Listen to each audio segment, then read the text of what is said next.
so first off, we have to start with the obvious one. Gay.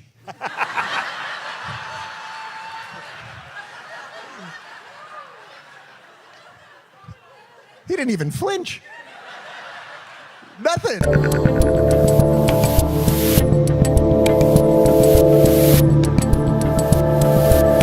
All right, people, here we go. It is January 15th, Iowa Caucus Day in the year 2024. I'm Dave Rubin. This is the Rubin Report. We are live streaming on Rumble, on Locals, on YouTube, post-game show, rubinreport.locals.com. And yes, you already know the theme of the show today. It is finally here, the Iowa caucus. We will finally get some sense if polls are right, if people will get out there when it's extremely, can I get the temperature in Iowa right now? It is extremely, extremely cold. They're going through a major cold snap. Will that depress the vote? Who does that help? Who does that hurt? All of the stuff. The last minute fighting, the last minute lying, the last minute grifting, it's all here. We're going to cover all of that. I think I have tried over the last, let's say 6 months or so in this primary season to say it all as straight up as I possibly can.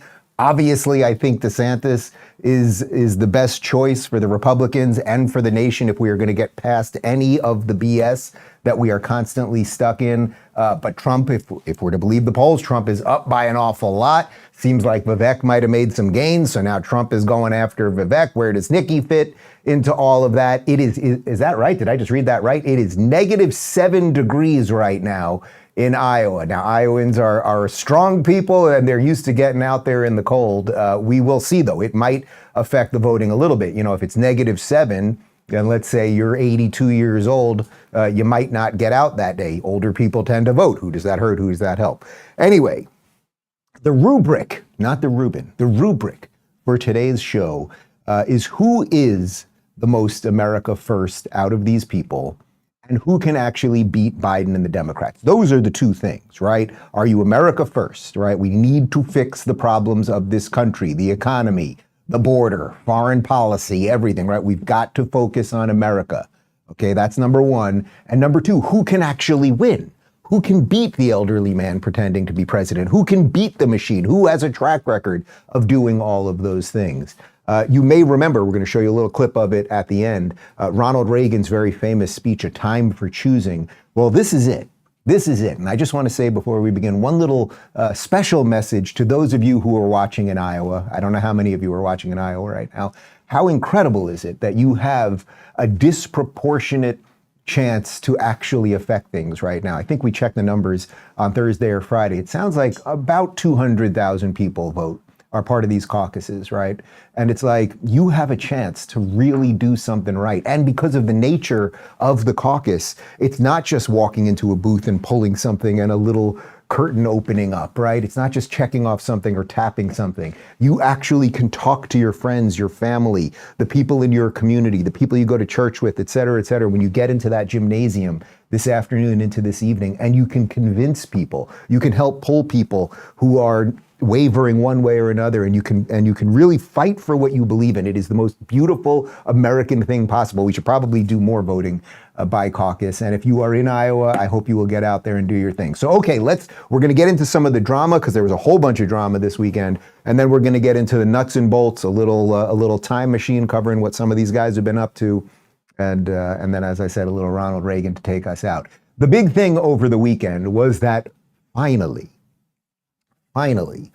Donald Trump went after Vivek Ramaswamy. Now, the thing is, I've said for a while that it seemed to me that Vivek and Trump had made a deal because Vivek was always going after everyone else, mostly DeSantis, especially at the beginning, and never going after Trump. Now, over the weekend, we're a day or two before the caucus, and suddenly Trump, maybe he's going, oh, I'm not exactly sure how those polls are looking. Vivek does have a little bit of steam here. I better put an end to that because the people that like Vivek are the same people that like Trump, right? So if Vivek's getting any votes, it seems like it's coming out of the Trump, out of that Trump base. So on Truth Social, Donald Trump posted this over the weekend. Vivek started his campaign as a great supporter, the best president in generations, etc. Unfortunately, now all he does is disguise his support in the form of deceitful campaign tricks Very sly, but a vote for Vivek is a vote for the other side. Don't get duped by this. Vote for Trump. Don't waste your vote. Vivek is not MAGA. The Biden indictments against his political opponent will never be allowed in this country. They are already beginning to fall. MAGA. Okay, so a little bit of drama there because it's just, I don't have the evidence. I don't have the piece of paper that says they had the call here and this is when it happened. I think most people who are sober thinkers about this realize there was some coordination between Vivek and Trump, right? Like, Vivek, I'm never going to attack you at the debates. I'm never going to go after you. I'll take out the other guys. Like, am I really running for president if you're supposedly 50 points up and I'm only attacking the people that are in that other section with me, right? Nikki, DeSantis, etc. Anyway, there was about an hour on Twitter where people were going, holy, is Vivek going to actually respond to this? Like, what's going on here? And Vivek did respond. Here it is. Yes, I saw President Trump's Truth Social post. It's an unfortunate move by his campaign advisors. I don't think friendly fire is helpful. Donald Trump was the greatest president of the 21st century, and I'm not going to criticize him in response to this late attack. I've met tens of thousands of Iowans across 390 plus events here, and they are deeply worried, and so am I, that this system won't allow Donald J. Trump anywhere near the White House again. It seems they will stop at nothing to keep him away from power. I'm worried for Trump. I'm worried for our country. I've stood up against the persecutions against Trump, and I've defended him at every step. I showed up at the Miami courthouse in solidarity following his first federal indictment. I followed a FOIA demand to the department, the Biden DOJ. I submitted an amicus brief this week with the U.S. Supreme Court calling on them to overturn Colorado's ruling. I pledged to remove myself from Maine and Colorado's primary ballots if they remove Trump, calling on DeSantis and Haley to do the same. But we have to open our eyes. Last time it was a man-made pandemic and big tech election interference. Now the same billionaires funding the lawsuits against Trump are the ones trying to prop up Nikki Haley. The same mainstream media blasting Trump is lavishing praise on Nikki. They want to narrow this race to a two-horse race between Trump and Haley, eliminate Trump one way or another, and trot their puppet into the White House. We can't fall for that trap. 1 year from now, we won't look back and say we were shocked that we let it happen. We'll kick ourselves for not stopping it. Our movement must live on. America First didn't start in 2016. It started in 1776. We owe it to our founding fathers to do the right thing for our country. I want to save Trump and save this country. Let's do it together. You won't hear any friendly fire from me. Okay, so there's a couple interesting things here, and then I'll get some other people's responses on it. First off, that this idea of friendly fire, Vivek has been attacking everybody else. So there's only one guy he won't attack, even when he is attacked. Now, I think there's reasons for that. He wants to be the heir apparent to MAGA, right? If this was Celebrity Apprentice, if you watch that when Trump was the host, he wants to be the winner of that. And because Donald Trump will not be here forever, right? The guy's basically 80 years old. One way or another, he will not be here forever or will not be politically relevant forever. But the MAGA movement will live on. And Vivek is young and he's like, okay, I want to make sure I take over that thing. I'm not even giving him shit for that. That's just fine. But this idea that I'm just not going to attack him, even while I'm being attacked, but I'll attack everybody else, it tells you a little bit that he really wasn't running for president this time. He was running to curry favor with the base. I think that's just kind of fairly obvious. The problem that they ran into is that Vivek has run a nice campaign. It is resonating with young people. And now, at the 11th hour, as we're about to roll into this Iowa caucus, Trump's going, oh shit, if he takes 5 or 10% of those people from me, and DeSantis has been to all 99 counties, has really great coordination there, and maybe Nikki has some momentum, who knows all the little pieces of it, he's going, oh, that 5 or 10% actually might mean something, so now I gotta go after Vivek. Now, the idea of Trump turning on someone that he made a deal with, surprise, surprise, I think Vivek handoff approach maybe not the best thing, because Vivek could have easily, in response to that Trump attack, dunked on Trump over Fauci, over the BLM riots, age, the wall, the flipping of endorsements, all of those things. Like if Vivek really believed, oh, this is my chance to be president, he had a moment here where he could have gone all in. right?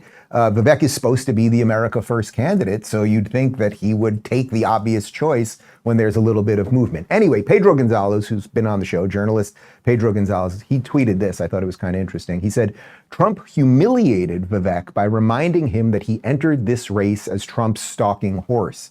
Vivek's response, I'm not going to criticize him, followed by groveling that he's Trump's top guy. Someone so chicken shit he can't stand up for himself won't stand up to the regime. Remember that Vivek has launched nonstop BS attacks on DeSantis, although DeSantis hasn't really attacked him at all. But after Trump spanks Vivek in public, Vivek responds by saying that he is sorry if the spanking made Trump's hand sore. Beyond pathetic. You know, the other piece of this, of course, is that if you really believe that the system, and I talk about the system all the time, there's a system that's in place, there's a game being played. But if you really believe the system would not allow Trump, well, if you're Vivek, why would the system allow you, right? You really have to, you got to really think it all through. Just a bit more on Vivek, and then I want to get to the governor and Trump. Because Vivek is clearly hitting it on the issues, right? He is hitting it on the issues. He speaks off the cuff extremely well, right? That's what people are liking about him. I think what they don't like about him is taking every which position, right? I don't attack Republicans, I attack these guys. We should all be nice, blah, blah, blah. Anyway, this video popped up. This is a guy who was a big Vivek supporter who eventually has now gone back to Trump, but he put this video up comparing Vivek to Obama, and I thought it was interesting and worth noting. This has never been a Democratic or Republican idea. These are not Democrat ideas or Republican ideas. This is an American idea. These are fundamentally American ideals. Imagine they were driving a car and they drove it into the ditch. If somebody has repeatedly crashed your car, you can't have the keys back. Do you want to turn over the keys to the same people who crashed it? You said Russia in the 1980s are now calling to ask for their foreign policy back. I have a newsflash. The USSR does not exist anymore. You know, the Cold War's been over for 20 years. It fell back in 1990. A skinny guy with a funny name. Who the heck is this skinny guy with a funny last name? But they sense deep in their bones. I believe deep in my bones. E pluribus unum. Out of many, one. We are one people. I have a dream that we can be one people again. I'm not going to read speeches written by others. What you're going to get from me is what's coming from the heart. So first, let me just address a question that is on everybody's mind at home tonight. Who the heck is this skinny guy with a funny last name, and what the heck is he doing in the middle of this debate? Okay, so now I want to put the drama portion of this aside. I think there's something interesting brewing there, and I think it has much more to do with long-term what happens with MAGA eventually post-Trump. Candace Owens, by the way, also has now dumped Trump and is backing Vivek. It will be interesting to see if Trump goes after her now too, right? So they are planning, there is a move planning to take over MAGA post-Trump. And the question is, does Trump win it enough this time to delay that plan? We shall see. Now I want to get to some DeSantis stuff, but before we do, let me talk to you guys about Tax Network USA. Are you struggling with back taxes or unfiled returns? The IRS is escalating collections, adding 20,000 new agents and sending over 5 million collection letters to kick off 2024. That's some good government money for you. In these challenging times, your best defense is Tax Network USA. Don't let the IRS take advantage of you. With over 14 years of experience, Tax Network USA has saved their clients over $1 billion in back taxes. No matter the size of your tax issue, their expertise is your advantage. They specialize in negotiating with the IRS, aiming to significantly reduce your debt. Tax Network USA doesn't just negotiate, they also protect your assets from IRS seizures and manage your yearly returns for ongoing compliance. Importantly, they are licensed to help with all state tax issues, regardless of where you live in the U.S. The clock is ticking. Don't wait as the IRS steps up its game. Seize control of your financial future now. Contact Tax Network USA for immediate relief and expert guidance. Call 1-800-245-6000 or visit tnusa.com/Dave. Don't let tax issues overpower you. Turn to Tax Network USA and find your path to a financial peace of mind. And now back to me. Okay, so now, cards on the table, in case you're wondering how I feel about this whole thing. There is a guy that we have been waiting for a long time, who is a little bit better than the other guys, who's a little bit younger, and who has a little bit of a better track record, who let us out of COVID and all of that stuff. And his name is Ron DeSantis, and he is the governor of Florida. He is America's governor, and I think he is the best choice. But now let's talk about him for a little bit. First off, over the weekend, he doesn't get into the drama game, right? If you think about all the debates, he just doesn't, he barely got attacked in any of the debates because they don't have much to cut him on, and he doesn't really attack back people. There were times when Vivek and Nikki screaming at each other, and DeSantis is going, what's the point of all of this? But he was asked yesterday, he was asked about this Trump-Vivek drama, and here's how he responded. Great. I noticed that they that he threw Vivek. He threw him under the bus. It's like I've never seen a candidate run for an office and basically campaign for another candidate in the same race before, and that's what's happened. But the minute he wasn't useful, they dropped the hammer on it. So that's just kind of the way they are. But look, we're going to go forward as a party. We can go forward in a way that's focused on people's agenda for America, or we can go forward with Trump, which will be focused, the 2024 election, on legal issues, on criminal trials, on convictions, on all these things with January 6th. And that gives the Democrats a huge advantage going forward. And I don't think that we want to do that. Why would we want to give them any advantage?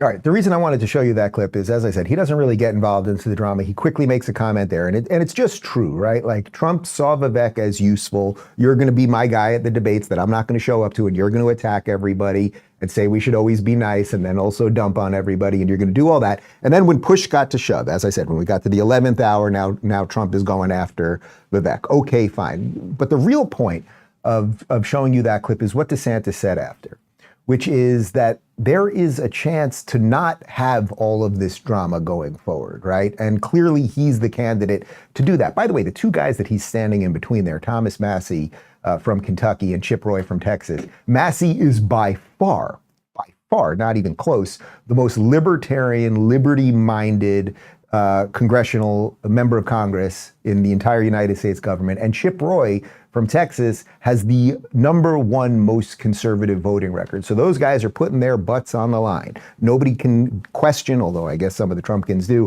whether they are pro-America or America first or for MAGA or anything else. But what you have right there are three decent civil servants fighting together at the same time.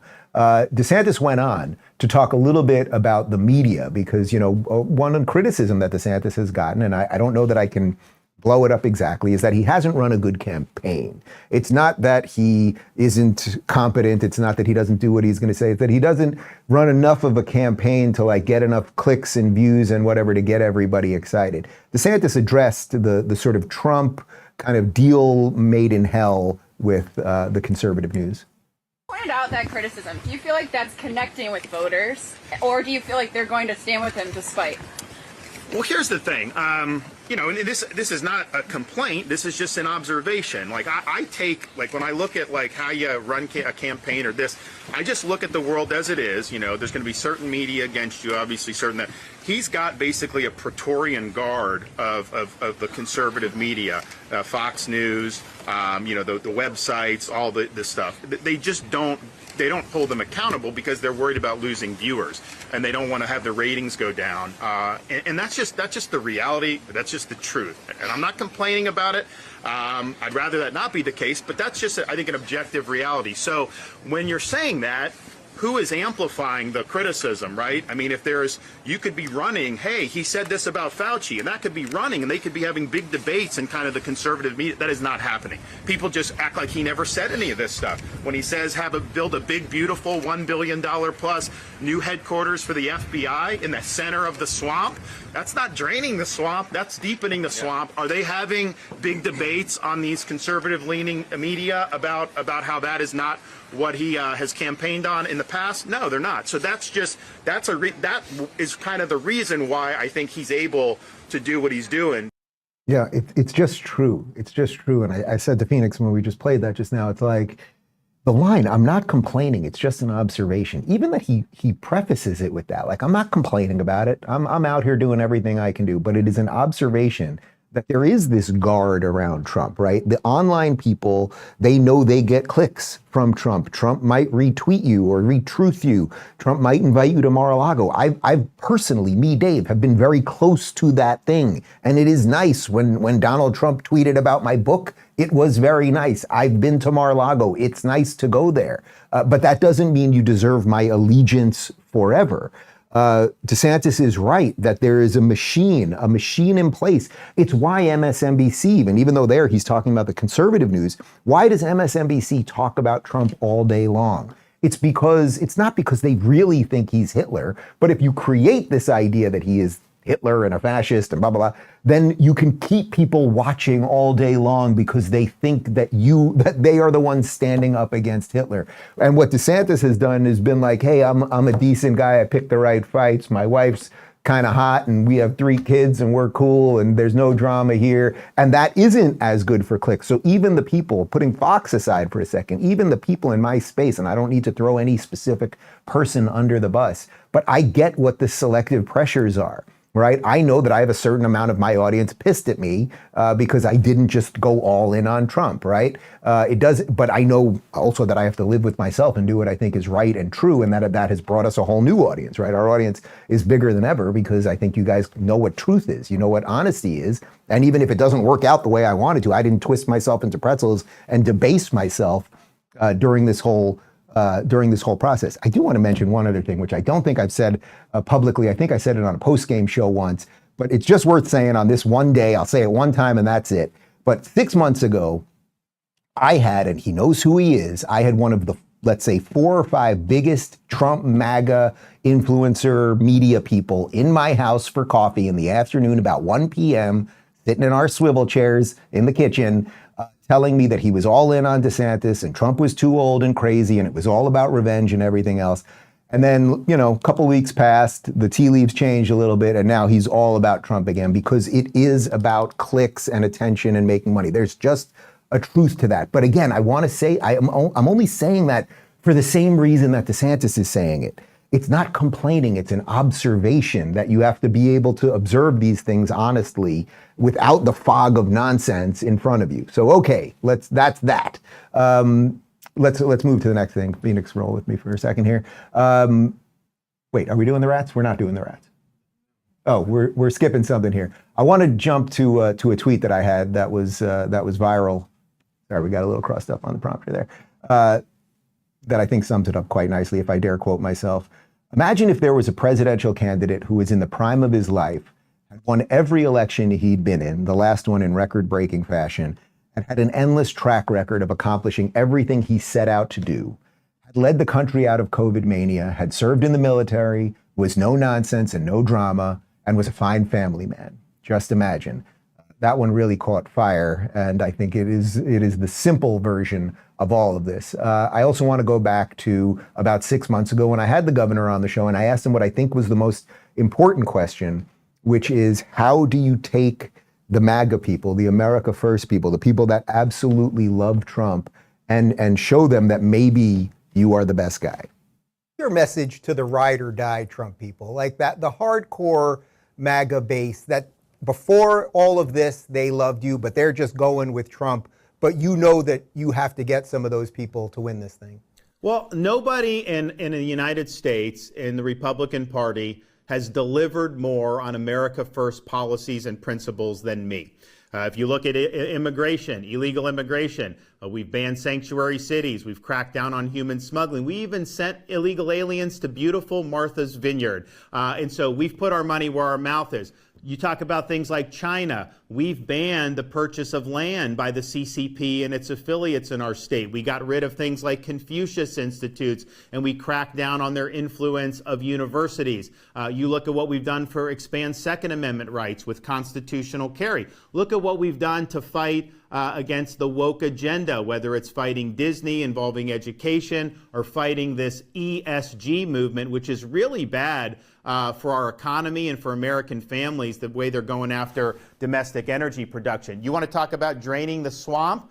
There's one guy in this entire country that's ever taken action against Soros-backed prosecutors, and that's me. And we've removed 2 of them from office in the last year and a half, who were not following the law and were putting their political agenda over public safety. I cleared out the election supervisors in South Florida when I became governor. We've banned Zuckerbucks. We've banned ballot harvesting. We have universal voter ID, and we even have an election crimes task force, police force in state government, which prosecutes voter fraud. So we have the best election integrity in the entire country.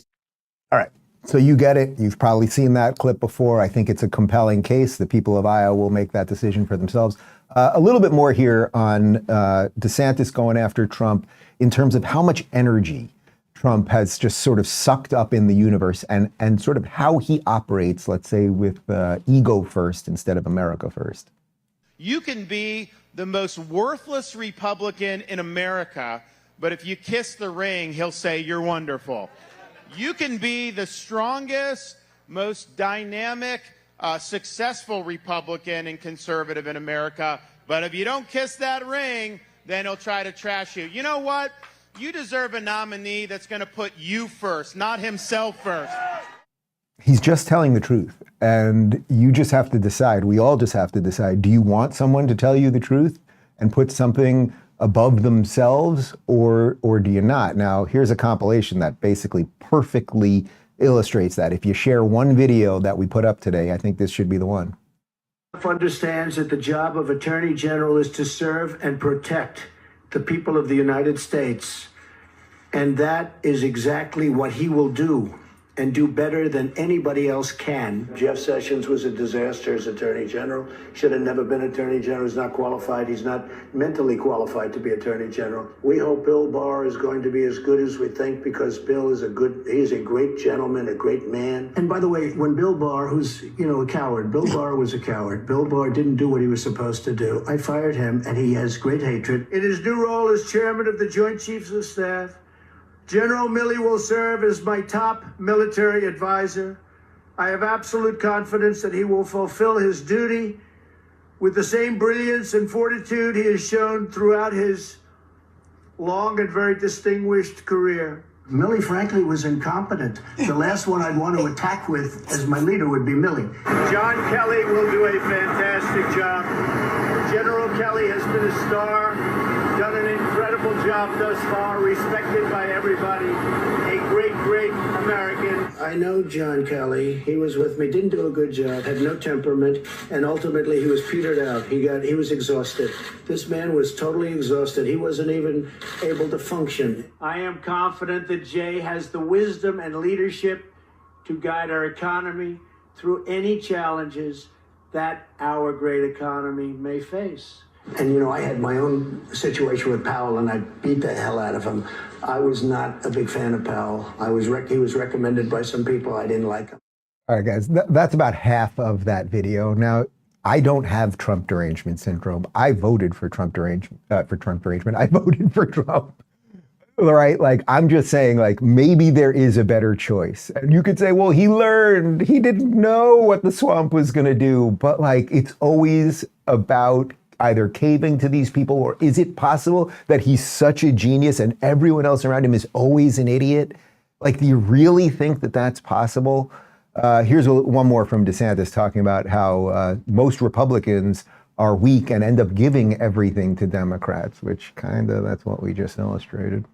And I'm sick of Republicans. You see what they're doing right now in Washington and with these senators doing some border agreement, which is basically caving on everything to the Democrats. These guys get beat by the Democrats time and time again.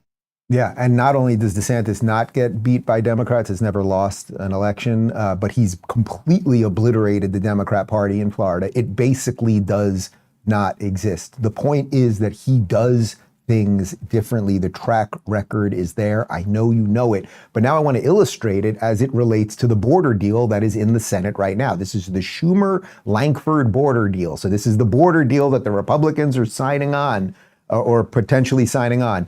What's it going to do? Well, it's going to increase green cards by 50,000 a year, work permits for adult children of HB-1B holders, immediate work permits to every illegal alien released from custody. Think about that one. taxpayer-funded lawyers to certain UACs and mentally incompetent aliens, 5,000 migrants per day allowed into the U.S., restricts parole for those who enter without authorization between ports of entry. So yes, DeSantis is absolutely right. The Democrats blow, but the Republicans suck. And what we have here in Florida is now a deeply, deeply red state that is functional and it's paying off its debt and has no income tax and is sane, and we don't have homeless problems and drug problems and all of those things, and we protect the First Amendment and the Second Amendment, and maybe we can blueprint that throughout the country, and that's what could start today in Iowa. So how is it that DeSantis does it differently? Why is it that I always tell you guys I consider myself a Florida Republican, but not a national Republican? Well, it's mostly because he doesn't cave like all of the other Republicans do. Here he is over the weekend talking about how he's not only demolished the Democrat Party here in Florida, which is one thing, he's also completely destroyed the Miami Teachers Union as well. Him on COVID, we beat him on school opening. And not only that, we now have in Florida enacted paycheck protection for teachers, so no automatic deduction of school union dues. You know what? A lot of teachers are choosing not to pay those dues and join, and you have some of these major unions, like in Miami-Dade, a radical teacher union. They're on the brink of decertification. So this is what you call winning on these issues. Number two, we beat Fauci during COVID. Yeah. And again, I know you guys get it. The track record is there. The competency is there and everything else. So let's get this all caught up to where we are at today, because today is the caucus. As I mentioned, it's now -7 in Iowa. It's chilly. What that does to turnout, most likely, it depresses it. But, people are excited about this thing, and we shall see what happens. On NBC News over the weekend, believe it or not, Chuck Todd actually said that things could be trending for DeSantis. Cold temperatures. So the question is always about turnout. Right. But that adds a new element. What are you going to be watching for tomorrow night in addition to the weather? Well, but that's the point here. It almost is the entire ball game, the turnout, because the smaller the turnout, that's when weird things happen here. Yes. Rick Santorum didn't win in a large turnout, those sorts of things. And Donald Trump has benefited from big turnouts. He really, when we've had the higher the turnout has been in general election, the better more Trump voters have come. So, and is there a complacency issue that Trump has to worry about? So this is a question where weather has suddenly become the entire ballgame. It should be a real advantage to Ron DeSantis. Here's the guy that has been building an organization longer than any other campaign. He's got the governor on his side, who's got a built-in organization. This is why you build an organization, is when the weather drops unexpectedly. Are you going to get your people out, right? So in theory, this is all actually, I think, setting up really well right now for Ron DeSantis. All right. I don't know why Chuck Todd would say that unless he thinks it might be true. And we know that DeSantis has had the best organization down there. All 99 counties, they've put the strategy. The whole strategy was that if we do well in Iowa, it shows that Trump can be wounded, and then we can kind of move forward. Right now, everyone, mainstream media, and all of your friends, we have friends here this week, and everyone's saying the exact same thing to me. Everyone says the same freaking thing. I like Trump. Most people say I voted for Trump. Whatever. I'm just kind of over it. DeSantis is the guy, but I don't think it can happen. It doesn't seem like it can happen. The polls make it seem like it's never going to happen. So what DeSantis needs tonight, I don't know that he necessarily needs to win. I think a win would send a massive freaking signal. But if it's close enough, it shows, there is some damage that could be done there. We thought there was a 50-point gap, and we thought that the guy doesn't even have to debate. So that's really kind of where we're at right now. But the other piece of this, of course, is that what you need to do when we get to the national election is you have to find new voters, right? If we are to believe that the last election was legit. Now, Donald Trump says it was not. He believes it was stolen, which always makes you think, well, why wouldn't they steal it from you again? And are you doing anything to stop that? As far as I know, the answer to that is no. But if we are to believe the last election, Biden got 81 million votes and Donald Trump got 75 million, okay? So you got to find some new voters. Are there new people that are suddenly get into Trump? I don't know. I just don't know anyone. Are there people that have kind of had it with Trump? Yeah. DeSantis, on the other hand, are there people that are crossover people that could vote for this guy? There's a shit ton of evidence that that actually is the case, because we know what's happened here in Florida, the amount of Democrats who are now Republicans here in Florida. So you've got to get these center-left people. One of them is a guy like, say, Joe Rogan. This is not the law. The law is that you're supposed to go through this process where they vet you and they find out if you're a criminal and they find out if you're a terrorist. And yeah. They're not doing that at all. They're just opening the border, and they're essentially buying votes. Yeah. They're doing this. They're letting these people come in, and they're assuming these people are going to vote for the Democrats. Mm-hmm. And it's wild. It's wild that it's happening right in front of everybody's eyes, and most people aren't aware of it unless they see these videos. Or like Elon was telling me that when you go there, you really understand the scope of it. He goes, it's extraordinary. You can't believe the numbers of people that are making their way across. It's just insane. It's just, and everyone knows about it. So all these people that live in these, and I don't blame them at all, man. Okay, Joe Rogan, a pot-smoking, mushroom-eating, mostly kind of, you can, at this point, I think you could call him disaffected liberal. As far as I know, he didn't even vote last time because he didn't want to vote for Biden and also didn't want to vote for Trump. I don't know that he has said, I don't think he's going to vote again or would even go on the record as voting for Donald Trump. But Elon Musk, who he referenced, said he would vote for DeSantis. Would Elon vote for Trump? And it may not matter in the specifics of whether Joe Rogan or Elon Musk votes for whoever they vote for, but they are the tastemakers, right? So we know that a certain amount of people can shift towards a DeSantis where there's just that aversion to Trump. It just is. You may not like it, but it just is. So the question is, what America First candidate can actually get some of those people, all of the people who have, since October 7th, have woken up to what identity politics have done, all of the people who are seeing violence on our streets again and bridges being closed and everything else, an attack on the White House this weekend by pro-Hamas supporters. We're not even covering that today because it's just happening over and over and over again. But the big issue here is who can beat Joe Biden. And Joe Biden is a weak president. He is a liar. No one thinks he's in charge. He's old, all of that stuff. And here he is just flat out lying about illegal immigration right to your face. Mr. President, would you call the situation on the southern border a crisis? No, but I wish they would react. I've been pushing them, my Republican colleagues, since I got in office. I think we have to make a major changes in the border. I've been pushing. He's telling you that there's no crisis. We know there's a crisis. I show you the videos every day. You see the videos every day. Thousands of people are walking through. They are fighting age. They are largely male. They are not bringing women and children with them. There are no old people. We don't know where the hell these people are. We give them a phone and we say, go to San Diego. So the point is that Joe Biden, he's weak. He's old. He's controlled. But he's dangerous. He actually is dangerous, whether it's intentional with him or not. So we need someone who can actually beat him. Let's not forget that Joe Biden, whether he's pulling the strings or not, he has had some of the most authoritarian impulses and policies you can possibly imagine. Let's not forget this one from the middle of COVID. But I need you, the American people. I need you. I need every American to do their part. And that's not hyperbole. I need you. I need you to get vaccinated when it's your turn and when you can find an opportunity. And to help your family, your friends, your neighbors get vaccinated as well. Because here's the point.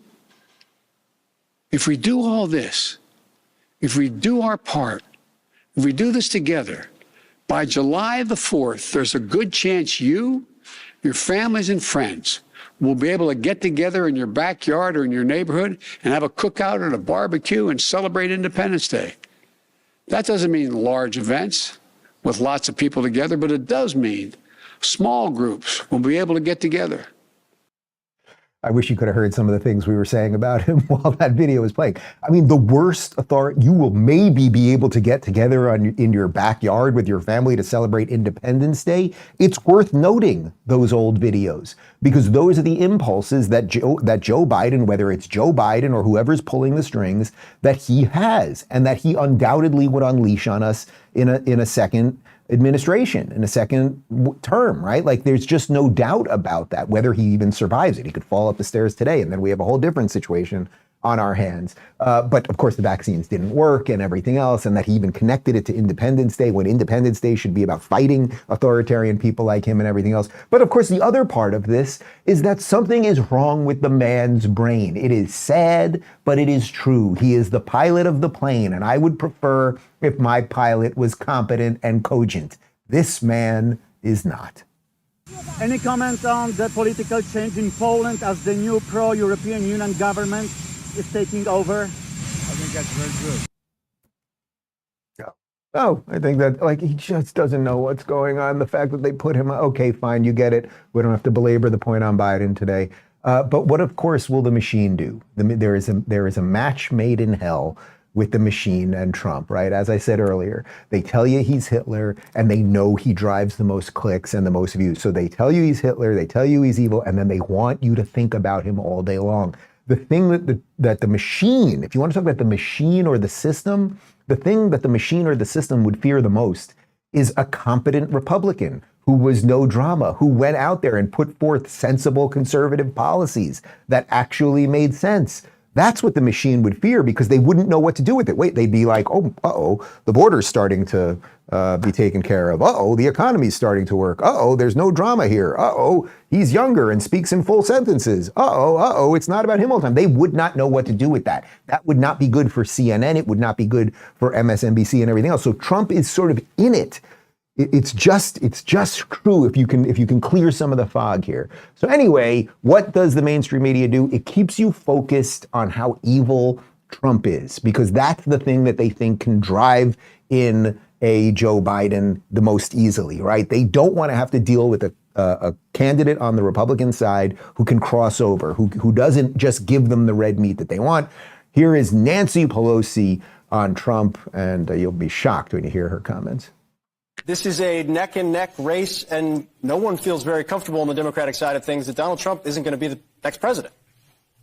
Well, I don't think that nobody feels. I think many of us know that it is impossible for him to be the president again with what he is proposing. That's an interesting comment. Many of us know it's impossible. How does she know that? How does she know it's impossible? Do the people vote in America?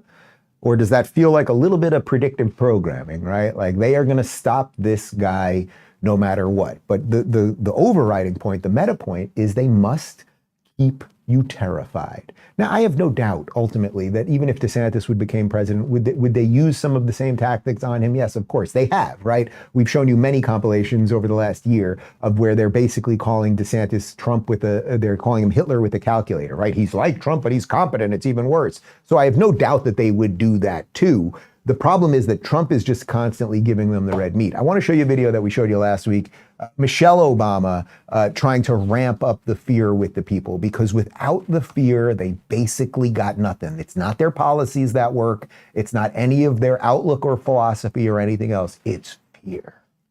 You know, are we moving at all fast enough? What are we doing about education? Are people going to vote? And why aren't people voting?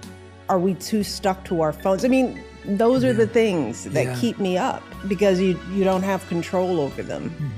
And you wonder, where are we in this? You know, where are our hearts? What's going to happen in this next election? I am terrified about what could possibly happen, because our leaders matter.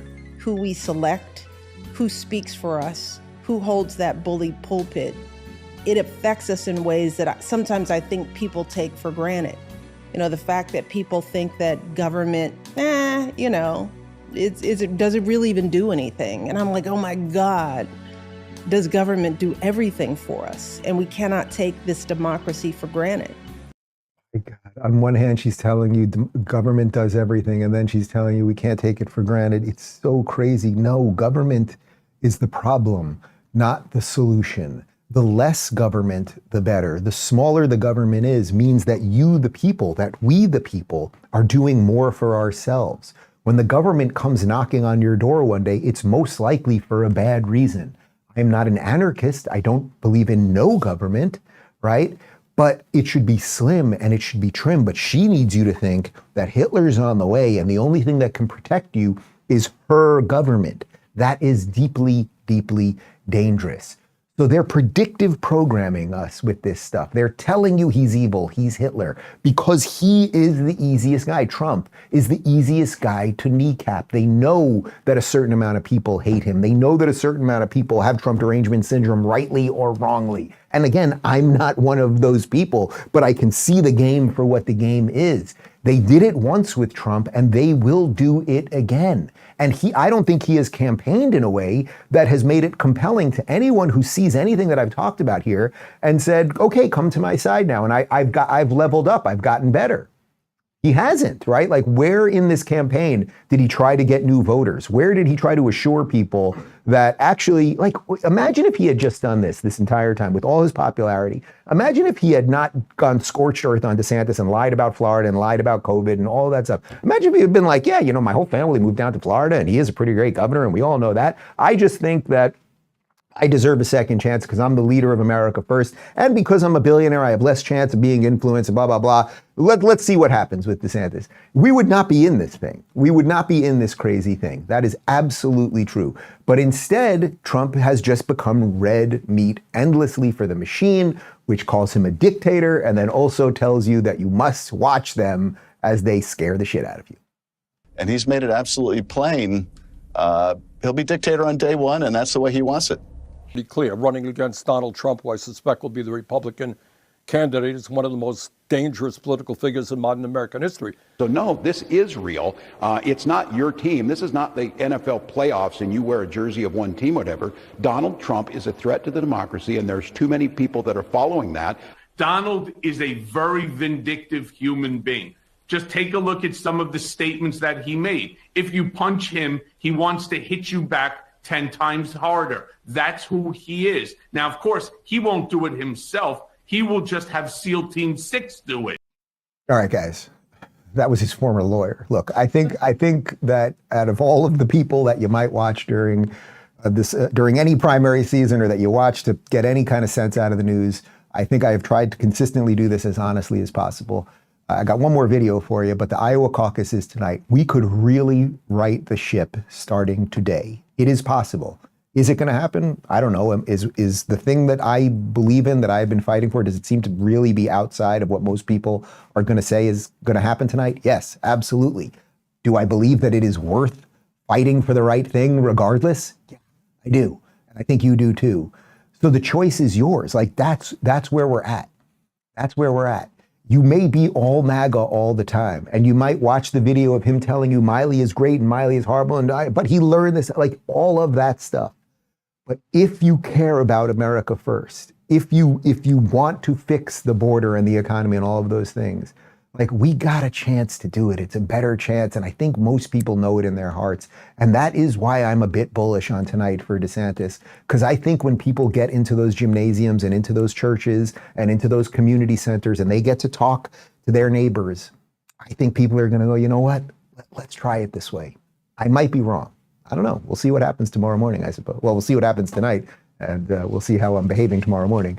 But I want to leave you with this, because, you know, they always say in every election, what do they say? This is the most important election. This is the election of a lifetime. And usually, if we were to look back at the last however many years, it's just not true. This one really does feel different. If you look at the destruction that has wrought across this country in the last couple of years, from the border to the economy, to just to what DEI has done to everything, to the strife on our streets, like up is down, left is right, boys or girls, like so many freaking problems. And it's not that problems can all be solved by politicians. But sometimes if you do something in your life to fight for the right thing, then a once in a generation candidate can come around and the country can be course corrected. That's where we're at. Ronald Reagan's probably his most famous speech was his time for choosing speech. And I thought we'd play just a little bit of it for you right here.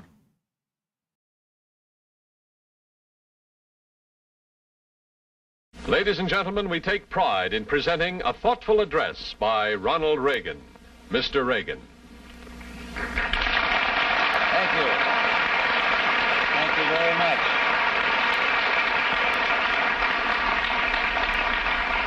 Thank you and good evening. The sponsor has been identified, but unlike most television programs, The performer hasn't been provided with a script. As a matter of fact, I have been permitted to choose my own words and discuss my own ideas regarding the choice that we face in the next few weeks. I have spent most of my life as a Democrat. I recently have seen fit to follow another course. I believe that the issues confronting us cross party lines. Now, one side in this campaign has been telling us that the issues of this election are the maintenance of peace and prosperity. The line has been used, we've never had it so good. But I have an uncomfortable feeling that this prosperity isn't something on which we can base our hopes for the future. No nation in history has ever survived a tax burden that reached a third of its national income. Today, 37 cents out of every dollar earned in this country is the tax collector's share. And yet our government continues to spend $17 million a day more than the government takes in. We could have shown you much more of that, and I hope you'll watch it on your own, the full speech. But I wanted to just show you a portion of that, because that really was the defining speech, 1974, Reagan, who of course then became governor and then ultimately president. But the overriding point, guys, is that he was a good, decent man. There is another good, decent man out there who's saying some hard truths, who has a track record of winning. The Reagan thing is particularly interesting to me because he was a lifelong Democrat and he was loved by Hollywood and he was loved by the mainstream media. Then he switches to a Republican and ended up being hated. You kind of know that story, right? So Iowans, if you're watching this, like, get out there and do the right thing. And imagine if we all just woke up tomorrow and it was a little bit different. It was like, oh, there is a chance. Like, maybe there is this Republican who's going to set the agenda and it's going to be a little bit different and less of the drama. If there was a little bit of hope there, and then suddenly whatever craziness was coming out of the Democrat side, whether it was Biden or anyone else, it would feel a little less important because we'd be like, oh, we have something good that we can all kind of fight for. And I believe that the America First Trump people, because it's not the Trump base. That I wish that Trump was as good as the base as the base is to him. When he lies to the base and turned everybody against DeSantis, the base knows it's not true. They're just going with Trump. There is a better way. There is a better way, guys. Real quick, guys, I'm on with Megyn Kelly for the hour in just a few minutes, so there's not going to be a post-game show. We're cutting it a little too close. And people of the internet will be on at 2 p.m. today also because of the Megyn Kelly thing. Anyway, we leave you with a little bit of Joe Biden being a freak and Iowa, do the right thing. Ciao. Confidence in Secretary Austin? I do. I'm sorry, I'm trying to sniff your hair. Was it the lashing judgment for him not to tell you earlier? Yes.